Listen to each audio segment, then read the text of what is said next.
எல்லாருக்கும் வணக்கங்க. படிச்சு முடிச்சிட்டேன்னா ஒட்டகம் மேய்க்கிறேன்னு பாக்குறீங்களா? வாங்க போலாம். நம்ம ஈரோட்ல ஒரு எக்ஸ்போக்கு தான் போயிருந்தோம். எக்ஸ்போல போய் ரோபோ மாதிரி நின்னுட்டு இருந்தா என்னங்க பண்றது? மயிலோட பண்ணு. இவங்களுக்கெல்லாம் சிரிக்கிறதுக்கு கூட நம்ம ஞாபகப்படுத்த வேண்டியதா இருக்கு. ஏங்க வெளியே வந்த சிரிச்ச முகமா இருக்க மாட்டீங்க அப்படின்னு கேட்டேன். கல்யாணம் ஆச்சு, சிரிப்பெல்லாம் போச்சு.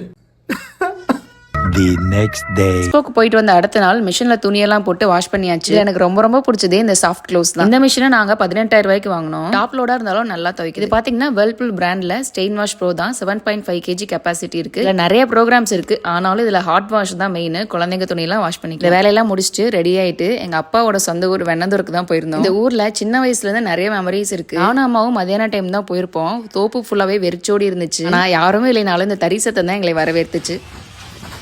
இப்போ பார்த்துட்டு இருக்க இந்த வழியில தான் எங்க பாட்டி வீட்டுக்கு போகணும். வெண்ணந்தூர்ல கால் வச்ச உடனே எங்க அப்பா கையை விட்டுட்டு நானும் என் தங்கச்சி வேகமா ஓடி எங்க பாட்டி வீட்டுக்கு வந்துரும். இதுதான் எங்க பாட்டி இருந்த வீடு. இங்கதான் எங்களுக்கு நிறைய மெமரிஸ் இருந்துச்சு. இப்போ இந்த ஊருக்கு வரதுக்கு காரணமே என்னோட அத்தை பொண்ணு தீன்மொழி தான். அவளுக்கு அழகான பொன் குழந்தை பிறந்திருந்துச்சு. சோ பாத்துட்டு போலான்னு வந்தோம். சொந்த ஊர்னாவே ஸ்பெஷல் தான். உங்க சொந்த ஊர் எதுன்னு கண்டிப்பா சொல்லுங்க. வீட்டுக்கு வரும்போதே இந்த டிராகன் ஃப்ரூட் 80 ரூபாய்க்கும், நவாப்பழம் 1/4 கிலோ 30 ரூபாய்க்கு வித்துட்டு இருந்தாங்க. இப்பதான் தடவை இந்த டிராகன் ஃப்ரூட்டை நான் சாப்பிட போறேன்.